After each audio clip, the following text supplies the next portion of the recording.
2022년 7월 31일, 오늘 주일 설교 말씀입니다. 출애굽기 강의 14번째 시간입니다. 물이 피가 되다라는 제목인데, 아마 인터넷에는 제가 마실 수 없는 물이라는 제목으로 여러분들이 아마 보셨을 겁니다. 오늘은 이제 첫 번째 재앙에 대한 말씀입니다. 이 말씀들 함께 여러분과 나누면서 또 하나님이 우리에게 하시는 말씀 무엇인지를 또 생각해 보고자 합니다. 그러면 출애굽기 7장 14절에서 19절까지 우리 함께 말씀을 천천히 한번 읽어보겠습니다. 여호와께서 모세에게 이르시되 바로의 마음이 완강하여 백성 보내기를 거절하는도다. 아침에 너는 바로에게 가라. 보라, 그가 물 있는 곳으로 나오리니 너는 나일 강가에 서서 그를 맞으며 그 뱀 되었던 지팡이를 손에 잡고 그에게 이르기를 히브리 사람의 하나님 여호와께서 나를 왕에게 보내어 이르시되 내 백성을 보내라. 그러면 그들이 광야에서 나를 섬길 것이니라 하였으나 이제까지 내가 듣지 아니하도다. 여호와가 이같이 이르노니 내가 이로 말미암아 나를 여호와인 줄 알리라.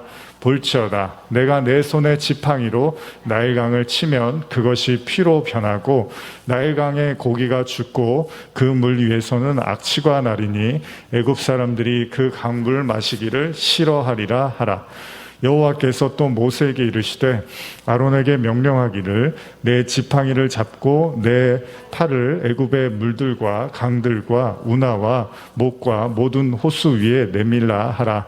그것들이 피가 되리니 애굽 온 땅과 나무 그릇과 돌 그릇 안에 모두 피가 있으리라. 얼핏 본문 읽으신 거는 이렇게 좋은 얘기는 아닌 것처럼 보이시죠? 근데 어쨌든 하나님이 이제 주시는 말씀이고 출애굽기의 이제 중요한 사건의 시작이 되는 말씀이죠. 심판에 대한 이야기가 시작이 됩니다. 심판. 여러분들 심판이라는 게 뭘까요? 핵이 폭발해서 갑자기 순식간에 핵이 폭발하면 몇 초, 1초도 안 돼. 제가 듣기로는 정말 순식간에 사람이 죄로 변한다 그러더라고요. 그래서 베드로서 보면은 베드로가 그 마지막 때에 대한 이야기 하면서 체질이 뜨거운 불에 이렇게 풀어진다라는 표현을 쓰거든요. 그런 거 보면 그게 핵전쟁인가? 이런 생각을 할 만큼 핵이 진짜로 터지면 그냥 순식간에 사람이 몇 초 만에 사라져 버린대요. 그냥 죄로 변해버린대요. 그럼 그런 심판을 성경이 말을 하는 걸까요? 언젠가 마지막 때가 오면 핵전쟁 같은 엄청난 일이 벌어져. 그러면 순식간에 너희들이 죄로 변하니까 깨어있어, 조심해. 근데 핵전쟁이 나면은 깨어있으면은 안 타나요, 몸이? 하나님의 믿으면은 핵이 탁 터졌는데 없어지지 않나요? 그거를 그럼 피해 다니라는 얘기인가요? 심판을 피하라는 얘기가? 핵이 안 터지는 데를 찾아가서 어디 지하 벙커 같은 데 들어가 있거나 아니면 어디 외딴 섬 사람들이 거의 살지 않는 곳에 가 있어. 그런 얘기를 하는 건가요? 그리스도인들이 심판에서 깨어 있으라는 얘기가? 그런 얘기는 아니겠죠. 그런 얘기면은 제가 항상 요한계시록 설교할 때 계속 반복했지만 그럼 요한계시록의 마지막 때 그 심판 하나 때문에 지금까지 그럼 사람들이 계속 그 마지막 때 종말을 얘기한 거였어요? 그 마지막 날 그 심판이 올 거니까? 근데 이미 죽은 사람들은 어떻게 해요? 그 사람들은 우리 때 오나 안 오나 했는데 죽었어. 그러니까 우리하고 관계없는 일이었네? 그러면은 그 다음 세대 일인가? 근데 그 다음 세대도 안 일어났어요. 그럼 그 다음 세대 일인가? 단지 어떤 사건을 얘기하는 건 아니겠죠. 그럼 요한계시록은 정말로 그 사건을 경험할 그 사람들만 봐야 되느냐는 거예요. 그건 아니잖아요.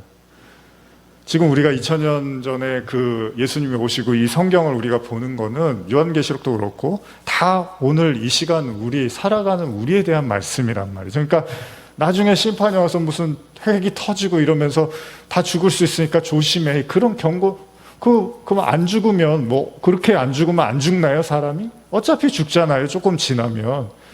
그럼 죽음을 피하라는 얘기가 심판의 경고는 아니잖아요. 물론 그 마지막 그 시간이 올 거예요. 그쵸? 성경에서 말한 그 세상의 그 끝이 올 거예요. 그러나 그 세상의 끝이라는 것이 우리 앞에 살던 사람한테는 안 일어났잖아요. 그러면 그냥 겁만 준 거였어요. 야, 일어날 거야. 겁만 주다가, 그러니까 정신 차리고 신앙생활해. 근데 안 일어났어. 그러니까 그래도 겁은 줬잖아. 그러니까 너희들이 긴장은 하고 살았잖아. 그것 때문에. 성경에 그런 얘기하는 건가요?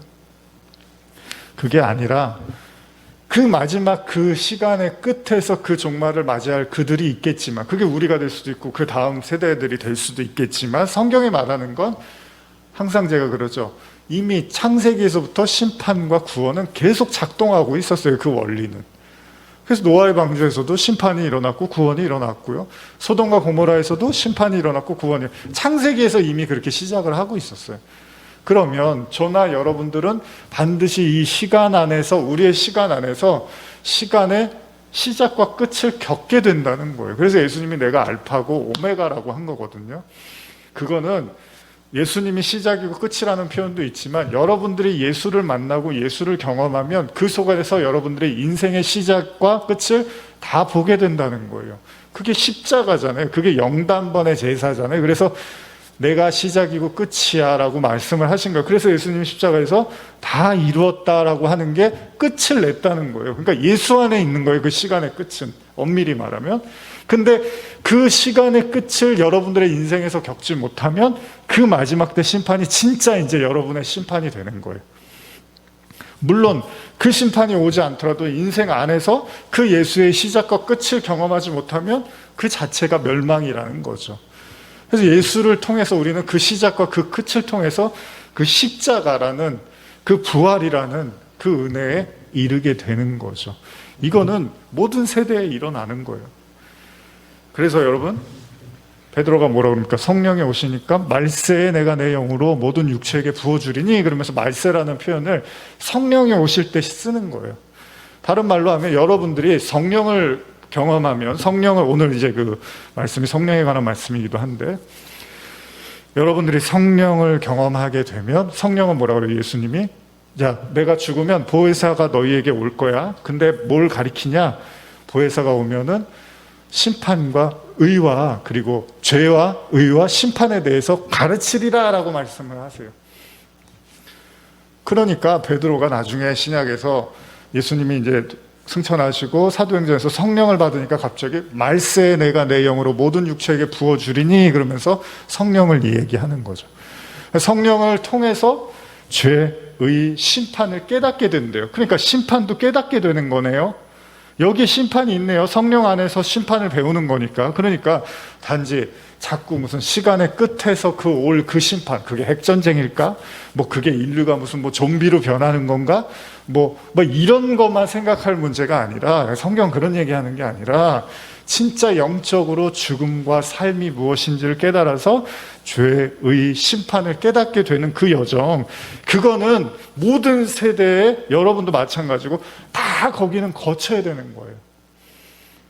그리고 나서 이제 그 시간의 끝에 그 마지막에 오겠죠. 그때는 뭐 진짜 다 타서 없어지든지 뭐 어떻게 될지 모르지만, 반드시 여러분과 저는 그 심판과 그 구원을 인생에서 겪어야 돼요. 그래서 사실은 말씀 듣는데 여러분들이 목숨을 걸어야 되는 게 그런 이유예요. 그러니까 사실 뭐 신앙생활을 그냥 취미생활로 하시는 분들도 있겠지만, 진짜로 생명과 구원, 죽음과 사망, 이런 것들에 대해서 이제 여러분들이 감지를 하기 시작하시면 이 설교라든지 이 말씀이 얼마나 중요한지를 아주 뼈저리게 알게 될 겁니다. 근데 아직까지 이제 거기까지는 아직 느껴지지 못하면, 뭐 저도 마찬가지로 뭐 처음부터 초신자들이 다 그럴 수는 없습니다. 그러나 이제 성경을 읽다 보면 성령께서 이렇게 역사하시고 말씀을 깨닫게 하시면은, 야, 이게 성경이 이게 그냥 가벼운 책이 아니구나, 이게 장난이 아니구나라는 걸 이제 알게 되면 거기에 몰입할 수밖에 없는 거예요. 그리고 진짜 그 안에서 내 생명의 길을 찾을 수밖에 없는 거죠. 그래서 제가 요즘 계속 예로 드는 사람이 바로 욥이죠. 욥. 하나님이 욥을 심판하십니다. 느닷없이. 그죠? 욥기 1장을 딱 펴자마자 하나님의 심판이 등장을 해요. 자, 욥기 1장 1절에서 5절인데요. 기운이 있으신 분들은 읽으시고 기운이 없으신 분들은 안 읽으셔도 됩니다. 하도 덥고 지쳐서 수탕의 욥이라 불리는 사람. 기운이 없으면 그럴 수 있죠. 자, 저라도 어떻게 힘을 좀 내보겠습니다. 시작. 우스 땅에 욥이라 불리는 사람이 있었는데 그 사람은 온전히 정직하여 하나님을 경외하며 악에서 떠난 자더라. 그에게 아들 7과 딸 3이 태어나니라. 그의 소유물은 양이 7,000마리요 낙타가 3,000마리요 소가 500결이요 암나귀가 500마리며 종도 많이 있었으니 이 사람은 동방 사람 중에 가장 훌륭한 자라. 그의 아들들이 자기 생일에 각각 자기의 집에서 잔치를 베풀고 그의 누이 3명을 청하여 함께 먹고 마시더라. 그들이 차례대로 잔치를 끝내면 욥이 그들을 불러다가 성결하게 하되 아침에 일어나서 그들의 명수대로 번제를 드렸으니 이는 욥의 말하기를 혹시 내 아들들이 죄를 범하여 마음으로 하나님을 욕되게 하였을까 함이라. 욥의 행위가 항상 이러했더라. 잘 아시죠? 제가 가끔 드는 얘기고 중요하니까요. 욥기는 너무나 중요한 책입니다. 욥은 굉장히 정직한 사람이에요. 그리고 하나님을 경외하고 악에서 떠난 사람입니다. 그래서 어떤 정도였냐면 잔치를 벌이고 나면 혹시나 이제 잔치하다 보면 사람이 풀어지잖아요. 해이해지니까 혹시나 죄를 졌을까봐 바로 다음날 명수대로 그 잔치에 참여한 가족의 명수대로 제사를 드리던 그런 사람입니다. 그런 사람이에요, 욥이. 근데 그런 사람한테 느닷없이 심판이 임하는 거예요. 그렇죠? 밑도 끝도 없이. 자, 욥기 1장 13절에서 17절입니다. 하루는 욥의 자녀들이 그 맏아들의 집에서 음식을 먹으며 포도주를 마실 때 사환이 욥에게 와서 아뢰되 소는 밭을 갈고 나귀는 그 곁에서 풀을 먹는데 스밧 사람이 갑자기 이르러 그것들을 빼앗고 칼로 종들을 죽였나이다. 나만 홀로 피하였으므로 주인께 아뢰러 왔나이다. 그가 아직 말하는 동안에 또 한 사람이 와서 아뢰되 하나님의 불이 하늘에서 떨어져서 양과 종들을 살라 버렸나이다. 나만 홀로 피하였으므로 주인께 아뢰러 왔나이다. 그가 아직 말하는 동안에 또 한 사람이 와서 아뢰되 갈대아 사람이 새 무리를 지어 갑자기 낙타에게 달려들어 그것을 빼앗으며 칼로 종들을 죽였나이다. 나만 홀로 피하였으므로 주인께 아뢰러 왔나이다. 이유도 없어요. 느닷없이 이제 고난이 시작이 됩니다. 충격적인 고난, 그냥 고난이 아니에요. 자기의 종들이 다 죽고 그 양과 양을 치던 종들이 죽고 낙타를 치던 그 낙타도 있고 그 낙타를 치던 종도 잃는 이런 일이 이제 느닷없이 벌어집니다. 더 충격적인 일은 뭐죠? 18절, 19절이죠. 한번 읽어보겠습니다. 그가 아직 말하는 동안에 또 한 사람이 와서 아뢰되 주인의 자녀들이 그들의 맏아들의 집에서 음식을 먹으며 포도주를 마시는데 거친 들에서 큰 바람이 와서 짐 4모퉁이를 치매 그 청년들 위에 무너짐으로 그들이 죽었나이다. 나만 홀로 피하였으므로 주인께 아뢰러 왔나이다 한지라. 기가 막힌 일이 일어납니다. 그렇죠? 심지어 자기의 자녀들까지도 다 죽게 되는 일이 벌어집니다. 순식간에 벌어집니다. 그렇죠? 근데 중요한 게 뭐예요? 욥이 어떻게 반응하느냐, 이 사건에 대해서. 이건 제가 읽어드릴게요. 힘드시니까. 1장 20절에서 22절. 욥이 일어나 겉옷을 찢고 머리털을 밀고 땅에 엎드려 예배하며 이르되 내가 모태에서 알몸으로 나왔은즉 또한 알몸으로 그리로 돌아갈지라. 주신 이도 여호와시오 거두신 이도 여호와시오니 여호와의 이름이 찬송을 받을지니이다 하고 이 모든 일에 욥이 범죄하지 아니하고 하나님을 향하여 원망하지 아니하니라. 욥이 어마어마한 이 풍파와 같은 이 시련과 이 사건 속에서 한 가지 모습을 취하는데 뭐죠? 원망하지 않고 예배를 드립니다. 하나님께 제사를 드립니다. 문제는 여러분 보세요. 이것도 아마 잘 들어보세요. 많이 보셨던 구절이긴 하지만 잘 보세요. 자, 이렇게 욥이 원망을 안 하니까 어떤 일이 일어나죠? 하나님이 거봐, 얘는 이렇게 착하다니까 이렇게 끝났으면 좋겠는데 사단이요 하나님께 찾아가서 말을 합니다. 뭐라 그러죠? 이렇게 원망을 하지 않는 건 아직 욥이 중요하게 여기는 그 무언가가 더 남아있을 겁니다. 그것까지 건드린다면 욥이 아마도 하나님을 원망할 겁니다. 자멸할 겁니다. 근데 그 마지막 그거는 하나님이 지금 놔두신 것 같습니다. 제가 그거를 공격할 수 있도록 도와주세요. 욥기 2장 3절에서 6절인데요. 여호와께서 사탄에게 이르시되 내가 내 종을 주의하여 보았느냐? 그가 그와 같이 온전하고 정직하여 하나님을 경외하며 악에서 떠난 자가 세상에 없느니라. 내가 나를 충동하여 까닭없이 그를 치게 하였어도 그가 여전히 자기의 온전함을 굳게 지켰느니라. 사탄이 여호와께 대답하여 이르되, 이거 한번 읽어볼까요 같이? 가죽으로 가죽을 바꾸니 사람이 그 모든 소유물로 자기의 생명을 바꾸올지라. 이제 주의 손을 펴서 그의 뼈와 살을 치소서. 그리하면 틀림없이 주를 향하여 욕하지 않겠나이까. 여호와께서 사단에게 이르시되 내가 그를 내 손에 맡기노라. 다만 그의 생명은 해하지 말지니라. 여러분, 사단을 우습게 보시면 안 됩니다. 사단은 여러분들의, 쉽게 말하면 여러분들의 아주 깊은 곳까지 들어가서 여러분들의 어떻게든 인간의 추악함과 완악함을 어떻게든 드러나게 할 것입니다. 그게 사단의 역할이에요. 지금 보니까 현대로 한 번 더 와닿게 읽어드리겠습니다. 그래, 내 종 욥도 유심히 보고 왔느냐? 온 땅을 살펴보아도 욥처럼 살아가는 모습이 건실하고 올곧은 사람은 없다. 그는 나 하나님을 두려운 마음으로 섬기며 사는 사람이라 못될 짓은 아예 거들떠보지도 않는단 말이야. 내가 욥이 아무런 까닭 없이 하나님을 모시며 사느냐고 하기에 그를 내리쳐 보라고 하였다만, 그래 어떻더냐? 욥은 여전히 건실히 믿음을 지켜가며 살고 있지 않느냐. 이렇게 말씀하시자 사단이 여호와께 대답하였다. 가죽은 가죽으로 바꾼다는 옛말이 있지 않습니까? 사람이란 본시 제 목숨을 부지하기 위해서는 가지고 있는 재산을 아까워하지 않는 법이지요. 어디 한번 이번에는 하나님께서 욥의 뼈와 살을 내리쳐 보십시오. 그 몸을 쳐서 헤쳐보시란 말입니다. 그래도 하나님께 찬양할까요? 아마도 욕을 해댈 것이 분명합니다. 그러자 여호와께서 사단에게 말씀하셨다. 그래, 좋다. 네 마음대로 해보려무나. 하지만 그의 목숨은 건드려서는 안 된다.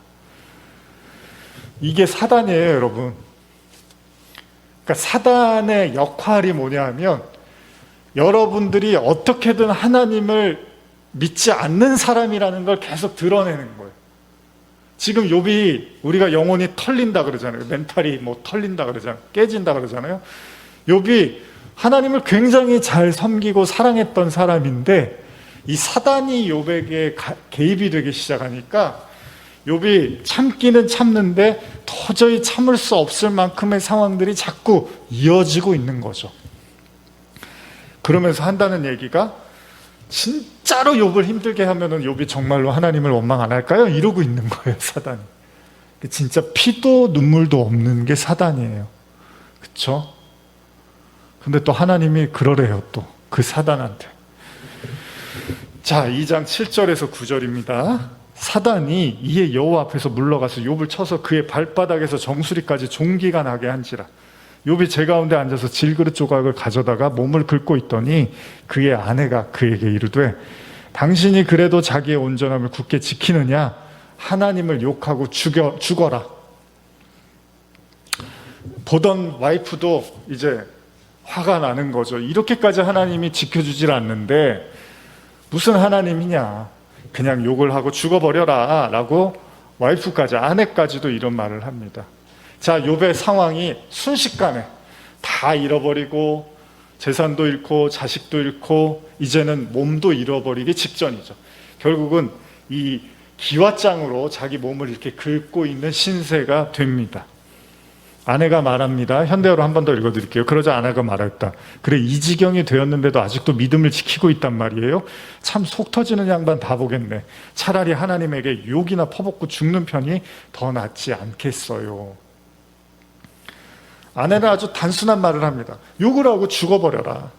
저주받은 인생아, 이게 뭐냐. 하나님 여지껏 섬겼는데 돌아온 게 이게 뭐냐. 그냥 저주하고 죽여버려. 근데 이때 욥이 뭐라고 하는지 아십니까? 욥처럼 한번 여러분 한번 대답해 보실까요? 2장 10절입니다. 시작. 그가 이르되 그대의 말이 한 어린 썩은 여자의 말 같도다. 우리가 하나님께 복을 받았은즉 화도 받지 않겠느냐 하고 이 모든 일에 입술로 범죄하지 아니하니라. 대단하죠? 자기가 지금 진짜 이런 배신감이 없어요. 하나님을 믿은데 이렇게까지 하나님이 자기를 망가지는 것을 지켜보는 것에 대해서 욥이 얼마나 화가 나겠습니까? 현대로 한 번 더 읽어드릴게요. 욥이 대답하였다. 말도 안 되는 소리는 하지 말아요. 당신조차도 어리석은 여자같이 말하는구려. 하나님께서 복을 주셨을 때 우리가 얼마나 좋아했소. 그런데 이렇게 어려움을 겪는다고 해서 어찌 하나님을 비난할 수 있겠소. 욥은 이렇게 큰 어려움을 당하면서도 말로 하나님께 죄를 짓지 않았다. 어떻습니까? 욥이 어떻습니까? 여러분들이 보셨을 때 대단하죠? 그래서 우리가 욥하면은 인내라고 하죠. 인내. 고난의 상징이기도 하지만 인내의 상징이기도 해요. 그러나 우리는 이제 더 중요한 상황을 보게 돼요. 친구들이 찾아옵니다. 욥한테. 요거 제가 한번 읽어드릴게요. 11절에서 13절 2장인데요.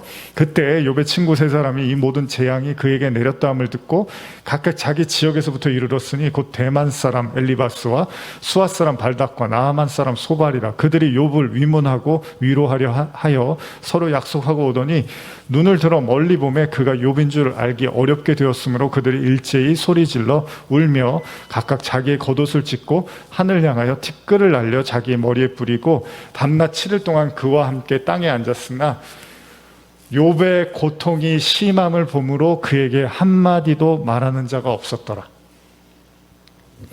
친구들이 찾아와요. 욥이 모든 걸 잃고 그렇게 괴로워하는 욥을 보는데 이제 육체까지도 잃어버리는 상황입니다. 입으로는 범죄하지 않아요. 속은 어땠는지 모르지만 욥은 꿋꿋이 참고 하나님께 원망하지를 않습니다. 그런데 친구들이 찾아오고 가관이에요. 욥이 너무나 안 돼 보이니까, 너무 불쌍하니까 친구들이 할 말이 없어서 7일 동안을 밤낮으로 아무 말도 하지 않았다는 거예요.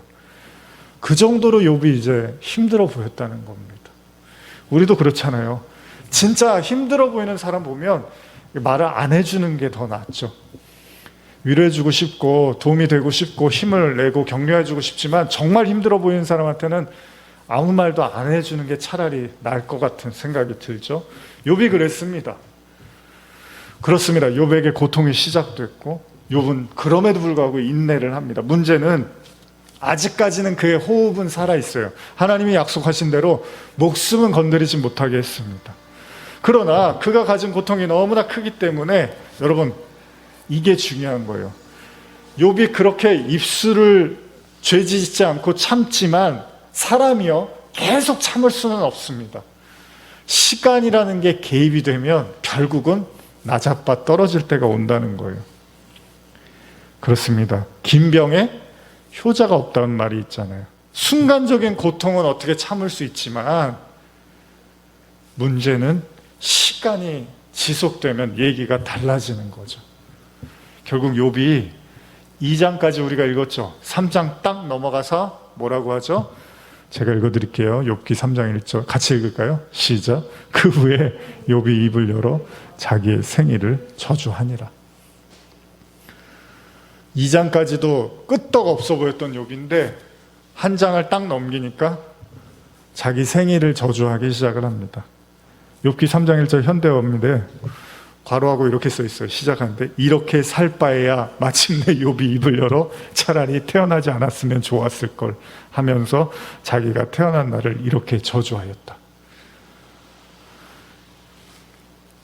여러분 이건 하나님을 원망한 건가요? 안 한 건가요?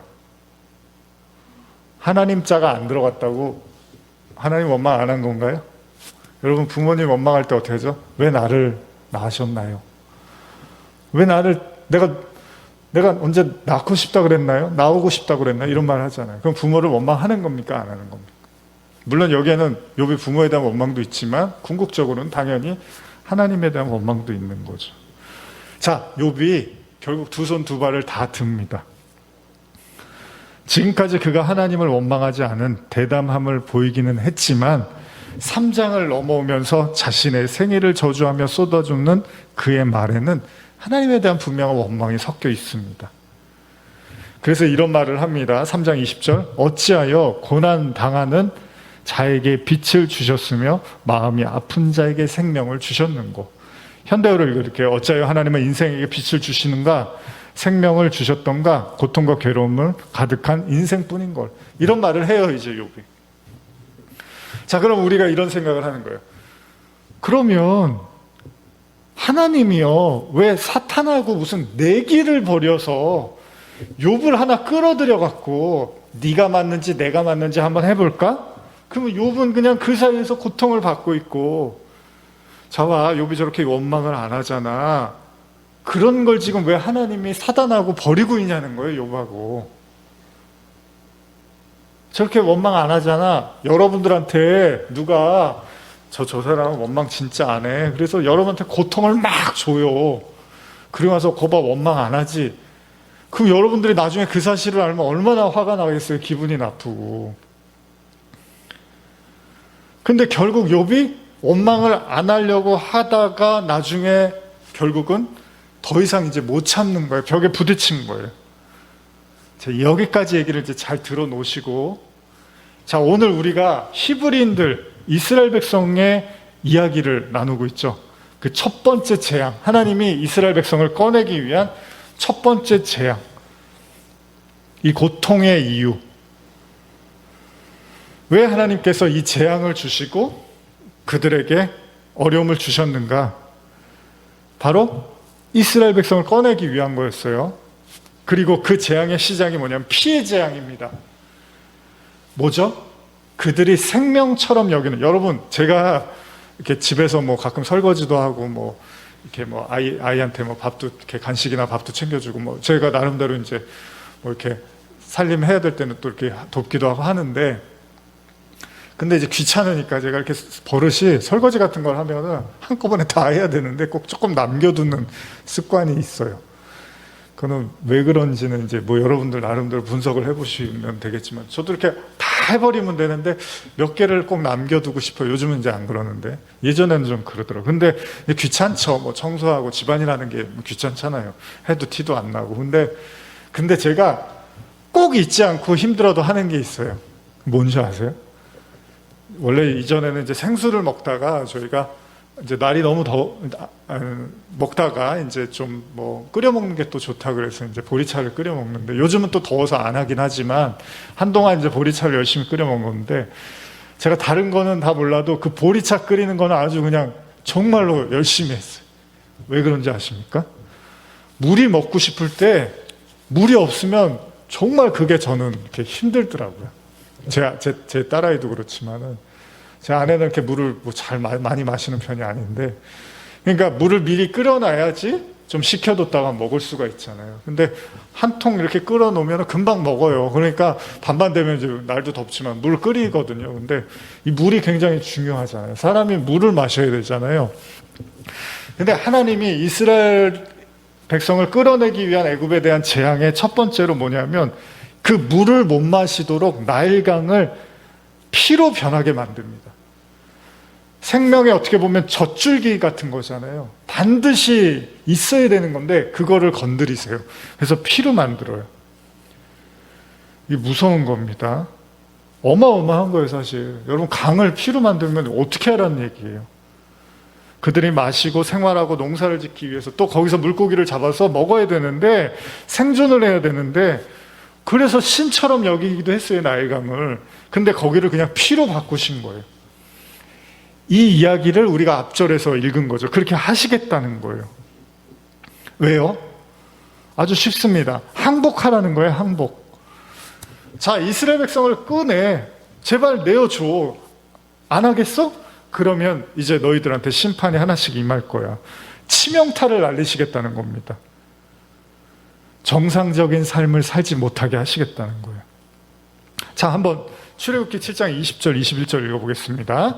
모세와 아론이 여호와께서 명령하신 대로 행하여 바로와 그의 신하의 목전에서 지팡이를 들어 나일강을 치니 그 물이 다 피로 변하고 나일강의 고기가 죽고 그 물에서는 악취가 나니 애굽 사람들이 나일강 물을 마시지 못하며 애굽 온 땅에는 피가 있으나.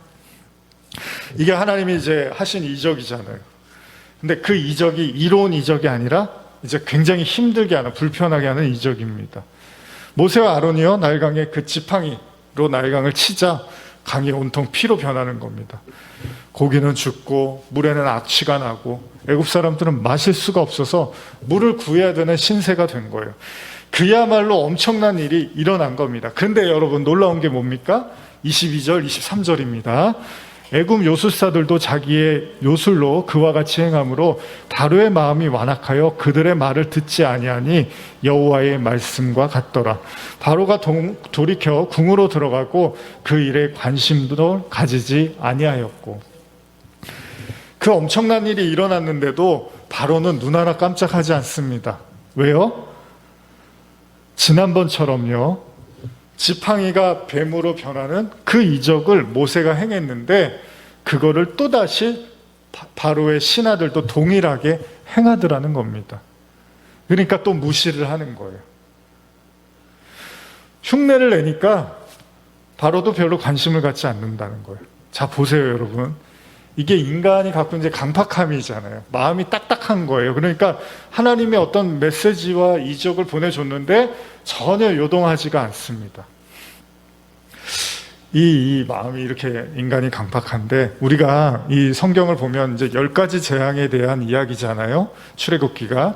그리고 나중에 이제 또 10계명이라는 걸 주세요, 하나님이. 그래서 열에 대한 재앙과 또 10계명, 살 수 있는 생명의 율법을 또 주시는 건데, 가만히 보시면 결국은 이 10가지 재앙을 바로가 통과해 나가면서도, 지나가면서도 사실 바로가 자기의 뜻을 굽힐 마음이 없습니다. 그리고 마지막 순간에도 안타깝지만 바로가 이 재앙을 겪고 나서 하나님이 진짜 살아계시구나, 그리고 마음을 돌이키고 하나님 앞에 무릎을 꿇으면 좋은데, 바로의 마지막은 끝까지 하나님을 대적하다가 끝이 나요.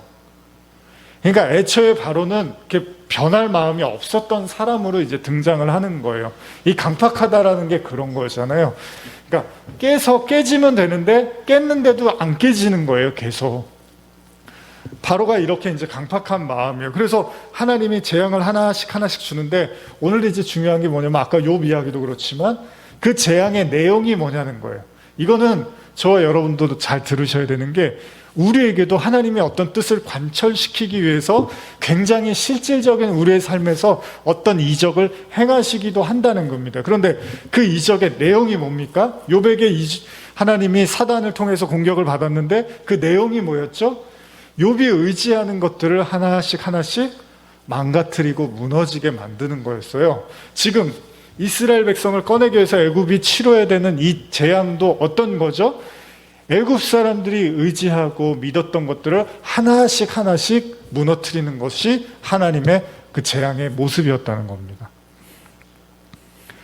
근데 사람이 강박하다는 게, 이게 무너지면 이거를 의지하고, 이게 무너지면 또 이거를 의지하고, 이게 무너지면 또 이걸 의지하다 보니까 재앙이 길어지기 시작하는 거예요.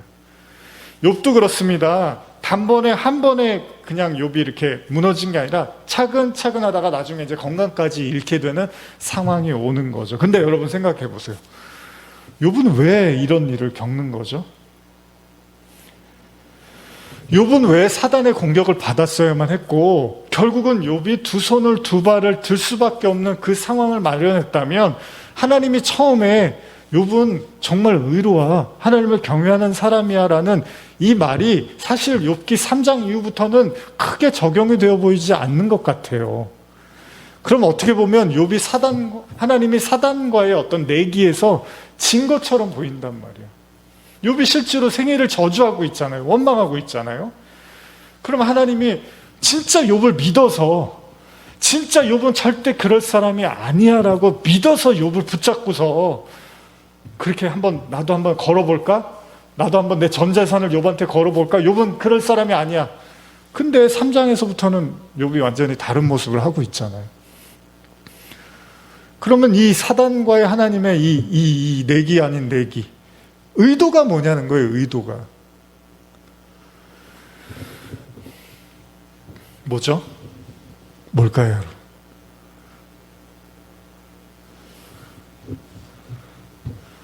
하나님이 사단한테 진 건가요? 하나님이 사단하고 이렇게 놀이하다가 진 거예요? 아이고 네 말이 맞네. 욥이 아니었다 야. 욥이 그렇게까지 내가 믿었던 사람은 아니네. 그건 아니겠죠. 그럼 뭘까요? 생각해 보세요. 자, 그러면 나일강의 그 피로 변한 이야기로 다시 돌아와서, 자, 나일강이 피로 변했어요. 근데 어때요? 원래 마셔야 될 물인데 못 마시게 하는 거예요. 아주 쉽게 이제 제가 정리를 좀 해드리면서 마무리를 할게요. 자, 예수님이 이 땅에 오셔서, 이제 이건 애굽에서 일어난 첫 번째 재앙이고, 예수님이 이 땅에 오셔서 하신 첫 번째 기적 혹시 기억나시나요? 뭐죠? 뭐죠? 예. 가나의 혼인잔치죠. 가나의 혼인잔치에서 어떻게 하시죠? 결혼식에서 포도주가 떨어지죠. 근데 포도주는 왜 중요해요? 당시 이스라엘은 물이 석회가 많아서 물보다 이렇게 포도주를 더 즐겨 마셨단 말이에요. 그러니까 그 혼인잔치의 포도주는 굉장히 중요한 거예요. 아까 제가 말씀드린 것처럼 물과 같은 역할을 하는데 물이 똑 떨어진 거예요. 그래서 마리아가 와서 주님 포도주가 떨어졌습니다. 이제 이렇게 얘기를 하잖아요. 근데 예수님이 어떻게 하세요? 어쨌든 간에 그 마실 수 없는, 더 이상 물을 못 마시게 됐는데 예수님이 물을 포도주로 만들어서 그 은혜를 베푸시는 거죠. 그래서 마실 수 없는 상태에서 마시게 하신 거예요. 그쵸? 근데 나일강에서 이루어지고 있는 첫 번째 이적은 좀 다릅니다. 반대예요. 마실 수 있는 물을 못 마시게 만드는 거예요. 심지어는 어떻게 성경 쓰냐면 썩고 악취가 나고 악취가 진동을 해서 아주 어떻게 할 수 없을 정도의 그 물을 완전히 망가뜨려 버리신 거예요. 근데 예수님은 물이 없어지니까 오히려 마실 물을 주셨단 말이에요. 심판은 그런 겁니다, 여러분. 잘 들어보세요. 성경은 그 물을, 나일강에서의 그 물은 뭐죠? 피가 됐죠. 근데 예수님이 가나의 혼인잔치에서 물을 포도주로 만든 것도 뭐를 상징하죠? 피예요.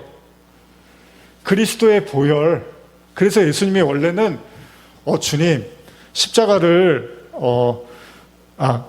물이 떨어졌습니다. 그럴 때 주님이 여자야 나와 무슨 상관이 있냐 이렇게 말을 하잖아요. 그러니까 안 하셔야 돼요. 원래는 그런 기적 하려고 내가 온 거 아니야. 근데 예수님이 그 기적을 굳이 하셨어요. 왜?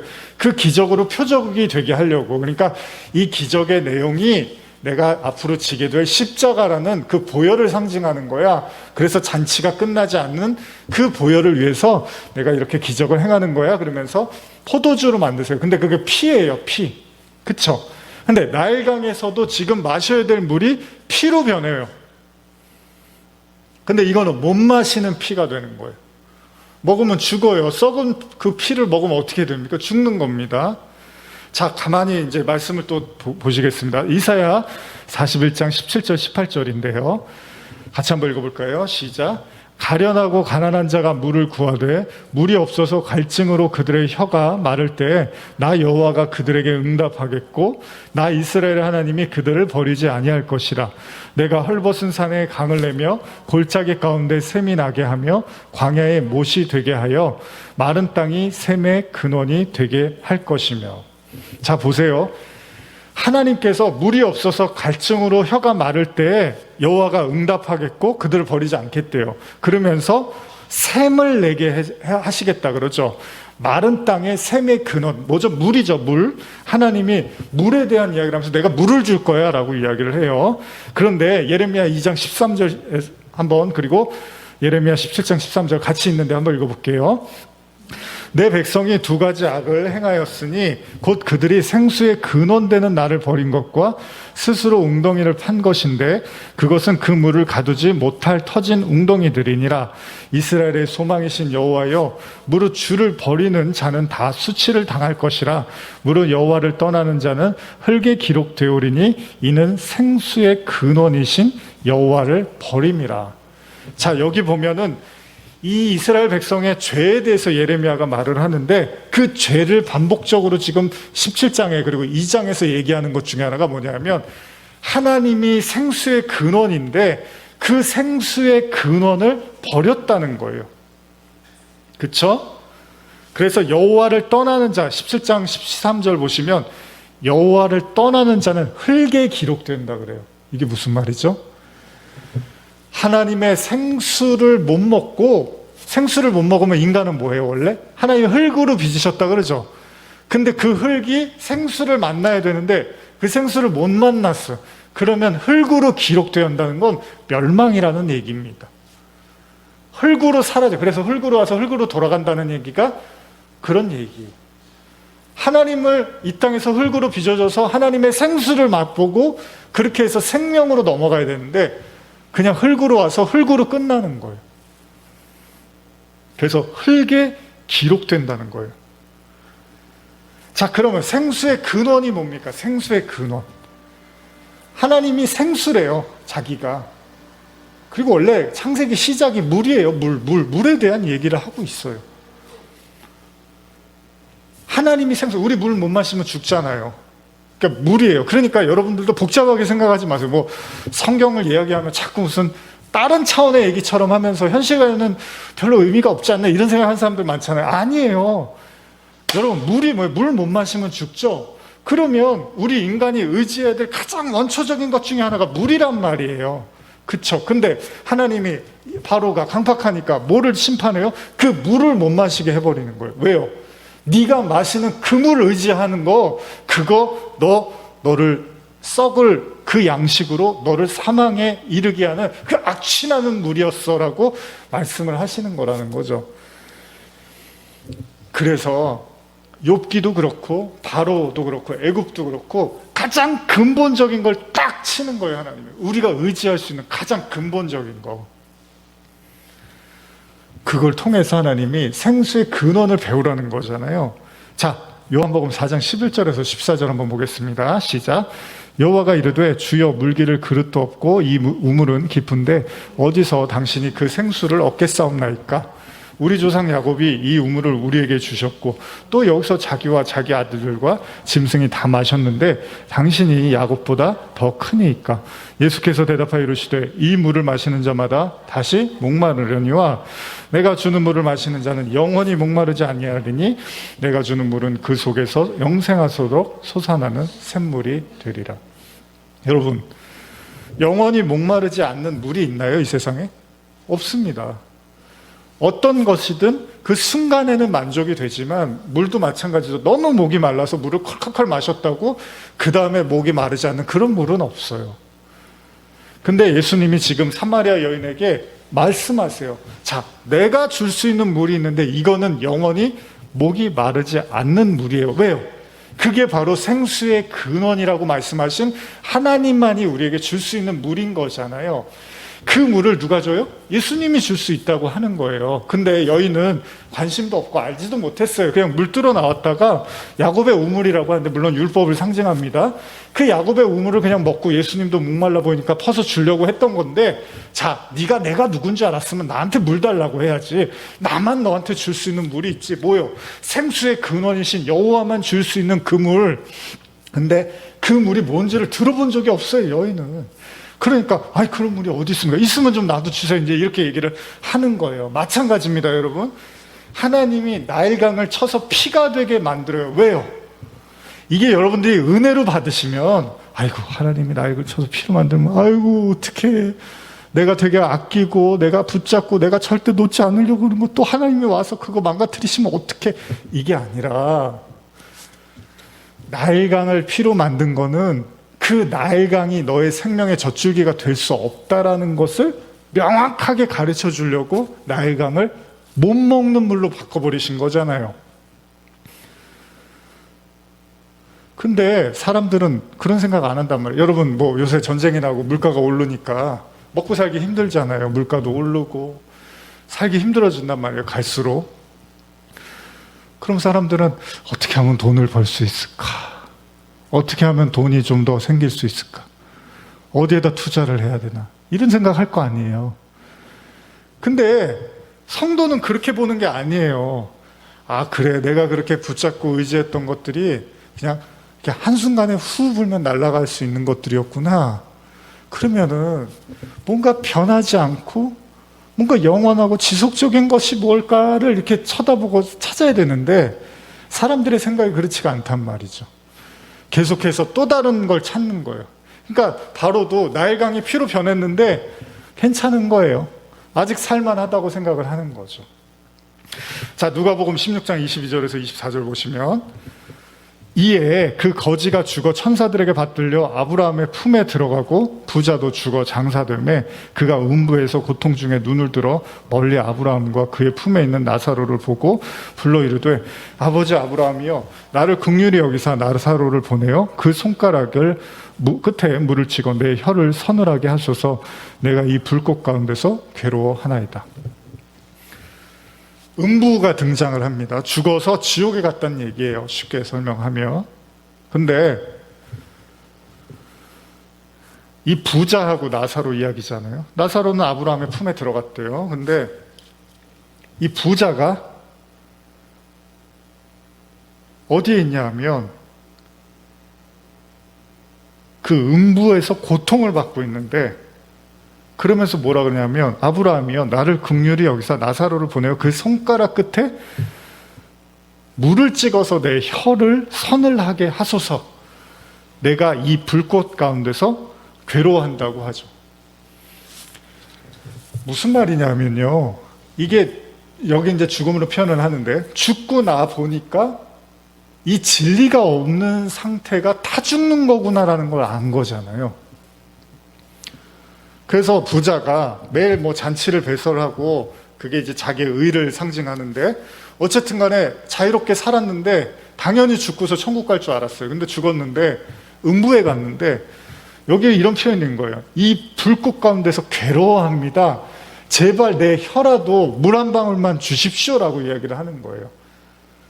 무슨 말이냐면 바로가 그 나일강, 바로와 애굽의 사람들이 나일강을 생명처럼 여기면서 물을 마시면서 우리는 부족하지 않고 부족할 게 없고 풍요롭다고 여겼는데 이런 거 있잖아요, 여러분. 영화 같은 데 보면은 그동안 내가 알던 세계가 뭔가 이렇게 다른 세계였구나라는 걸 깨닫게 되는 그런 거 있잖아요.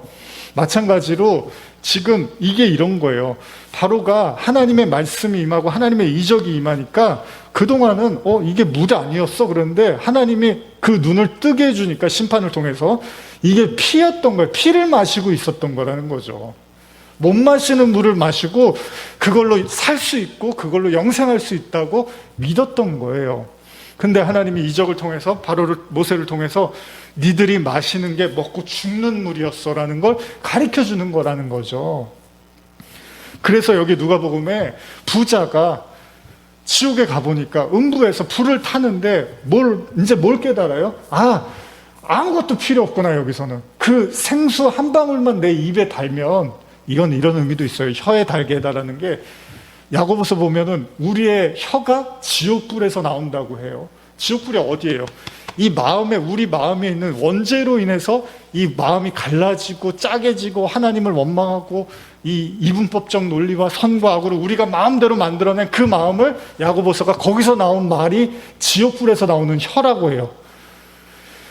무슨 말이냐면 여러분들이 갖고 있는 그 말들이 천국의 말이냐 지옥의 세상의 말이냐, 이제 이게 여기서 갈라지는데 부자가 깨닫는 거예요. 지옥에 들어가니까 내 혀가 하나님의 말씀을 못 담고 있었다라는 거예요. 그래서 나사로한테 그 물 한 방울만 내 입에 주면은 살 것 같다는 거예요. 근데 늦었어요. 이 내용의 마지막이 뭐냐면 거기서 여기는 못 넘어, 구렁이 있어서 못 넘어온다고 얘기를 해요. 그렇게 보면 바로에게 하나님이 나일강을 피로 변하게 하는 건 바로에게는 분명히 기회인 거예요. 이게 마실 수 없는, 내가 믿는 태양신이라든지 나일강에 대한 신적인 믿음, 이런 게 다 거짓이구나. 그러면 모세의 말을 듣고 하나님을 경외하고 하나님 말씀을 따라야겠구나. 실제로 다니엘서에서는 느부갓네살 왕이 그렇게 합니다. 처음에는 강팍해서 자기 우상을 만들고 자기한테 절하라고 하지만 나중에는 느부갓네살 왕이 그 7년 동안 짐승처럼 살다가 깨닫게 돼요. 모든 만물이 하나님이 주장하는 걸 알고 하나님을 납작 엎드린단 말이에요. 근데 바로는 그걸 못 느끼는 거예요. 그러니까 여러분도 마찬가지예요. 저도 그렇고 우리의 삶에서 나타나는 여러 가지 이적과 환난과 고난이 올 수 있어요. 그러나 물이 피로 변하고 내가 그렇게 의지했던 것들이 한순간에 수포로 돌아가는 일들이 있다 하더라도 거기서 복음을 찾으시면 되는 거예요. 거기서 생수를 발견하시면 되는 거예요. 거기서 진리를 끌어내시면 되는 거예요. 그 혀에 죽기 전에 진리의 그 말씀, 그 물을 담으면 되는 거예요. 그럼 아무 문제가 될 게 없는 거예요. 근데 그런 일이 일어났는데도 에이 뭐 하나님이 하신 거겠어. 뭐 재수가 없으니까 이런 일이 생기나 보지. 세상 사는 게 다 그렇지 뭐. 하나님이 어딨어. 이렇게 해버리면 그게 다 기회였다는 거예요. 10가지 재앙은 재앙이기도 했지만 바로에게는 기회였다는 거예요. 어디로 가라고요? 생명의 하나님께 가라고. 생수의 근원을 찾으라고. 그래서 여러분, 성도는요 반드시 이 땅에서 그 물을 만나야 되는 거예요. 그 물. 이거 뭐 옛날에 제가 수년 전에 저희 초기에 예배 드릴 때 많이 했던 얘기죠. 그래서 좀 저도 다시 이렇게 쇄신하려고, 뭐냐면 좀 우리가 듣기 쉬운 말로 전하는데 요즘 제가 초점을 좀 맞췄는데, 그거보다는 이제 본질을 더 좀 가감없이 나누고 싶다라는 생각이 들어서 이런 말씀 다시 나누는데, 무슨 말씀 드리냐면, 저와 여러분들이 이 세상을 살면서 그 하늘의 물을 맛보지 못하면요, 그건 멸망입니다. 근데 마실 수 없는 물인데 그거를 마시면서 계속, 제가 예전에 그 광고 같은 거 보면 그 아프리카나 그 물 없어갖고 이렇게 정말 흙탕물 먹고 그러잖아요. 그럼 광고 보면 먹지 마, 마시면 안 돼. 요새는 뭐 갑자기 물에다가 뭐 흙을 넣고 이렇게 저어갖고 이걸 마실 수 있나요? 뭐 이런 광고도 제가 봤던 것 같아요. 그런 물 먹으면 안 되잖아요. 뭐 어떤 뭐 인도인가요? 어떤 그 사람은 뭐 장관인가요? 뭐 강물 마셔도 됩니다. 그럼 뭐 마셨다가 병원에 실려갔다 그러더라고요. 먹으면 안 되는 물인데 그게 먹어도 되는 물인 줄 알고 마시는 거예요. 먹을 수 없는 물이었던 거예요, 원래는. 그래서 하나님이 영적인 눈을 뜨게 해주시는 거예요. 그 이적을 통해서 현실을 보여주는 거예요. 그래서 요한계시록 보면 너는 살았다 하지만 죽은 자야. 가서 안약을 사다 바르고 네 벌거벗은 그 몸을 가려, 이런 얘기가 나오는 거예요. 네 눈으로 봤을 땐 그게 산 거지, 근데 내 눈으로 봤을 땐 그거 죽은 거다, 이런 얘기가 나오는 거란 말이죠. 지금 모세는 그 눈을 보여주는 거예요. 너희들이 의지하는 거 그거 먹으면 죽는 것들이야. 다 썩을 것들이라니까. 근데 바로는 끄떡도 안 하는 거예요. 마가복음 9장 41절 42절입니다. 시작. 누구든지 너희가 그리스도에게 속한 자라 하여 물 한 그릇이라도 주면 내가 진실로 너희에게 이르노니 그가 결코 상을 받지 잃지 않으리라. 또 누구든지 나를 믿는 이 작은 자들 중 하나라도 실족하게 하면 차라리 연자맷돌이 그 목에 매어 바다에 던지는 것이 나으니라. 무슨 말입니까?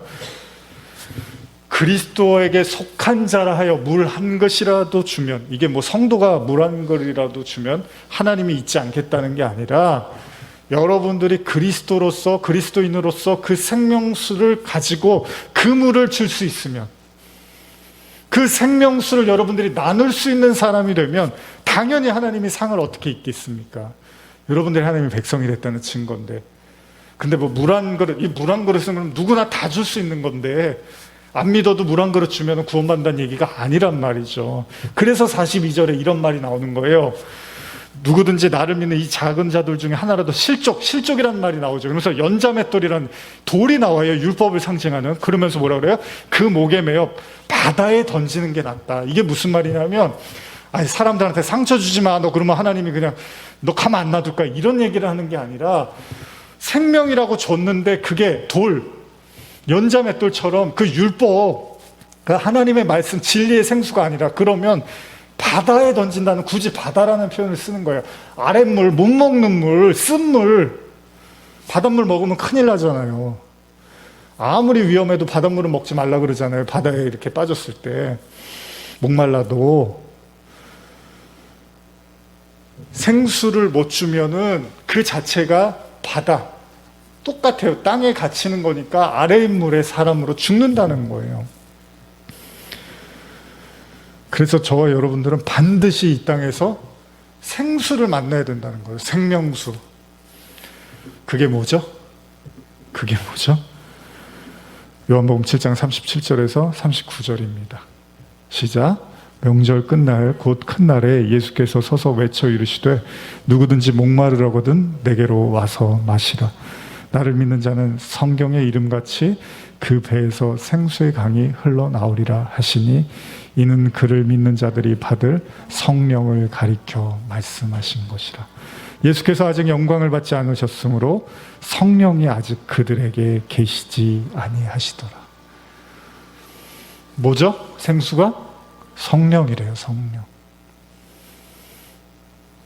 여러분들의 인생에서 이 생수를 만나지 못하면 사실은 그 자체를 성경은 심판이라고 하고 있고요. 그리고 나중에 나사로의 비유처럼 부자가 죽음 이후에 그제서야 한 거예요. 다 필요 없구나. 그 물 한 방울이라도 내 혀에 있었으면 내가 이 불꽃에서 이렇게 하지 않을 텐데, 이 고통 안 당할 텐데, 이 생수를 못 만났구나. 이 다 거짓말들이었구나. 나한테 물이라고 줬던 것들이 못 마시는 물들을 계속 나한테 주고 있었던 것들이구나. 생명의 근원 대신, 그 생수의 근원 대신 그 하나님의 그 진리를 준 게 아니라 마실 수 없는 물들을 계속 나한테 주고 있었던 거구나. 여러분들의 인생에서 반드시 마셔야 될 물입니다. 오로지 예수 그리스도를 통해서만이 만날 수 있는 이 물,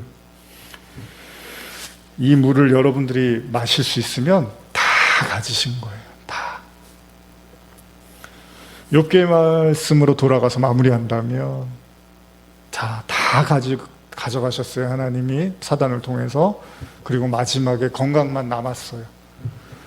자, 제가 가끔 하는 옛날에 좋아했던 찬양 CD에 나오는 멘트.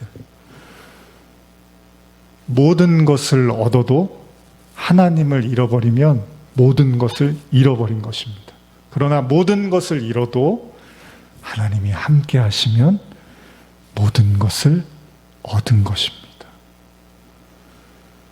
욥의 신락 같은 마지막 의지해야 될 희망, 종도 재산도 자식도 와이프도 아니었어요. 친구도 아니었어요. 하나님 그거 가르쳐 주시는 거예요. 네가 진짜 나를 믿느냐? 네가 나를 진짜 의지했던 게 맞아?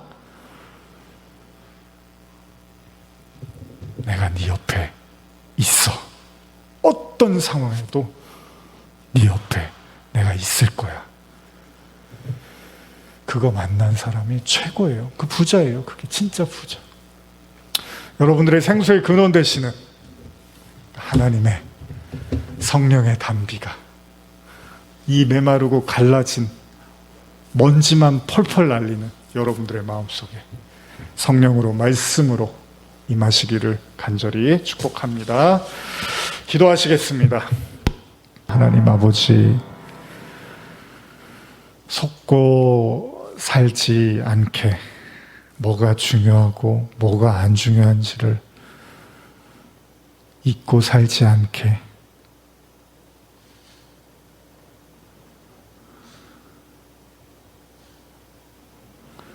뭐가 중요하고 뭐가 중요하지 않은지를 판단할 수 있는 온통 마실 수 없는 물을 들이대며 영생이라 구원이라 말하고 알고 보니 썩은 피와 같은 인간의 그 두 마음에서 비롯된 것들임을 볼 때가 있습니다. 주님, 우리는 하늘의 것을 갈망합니다.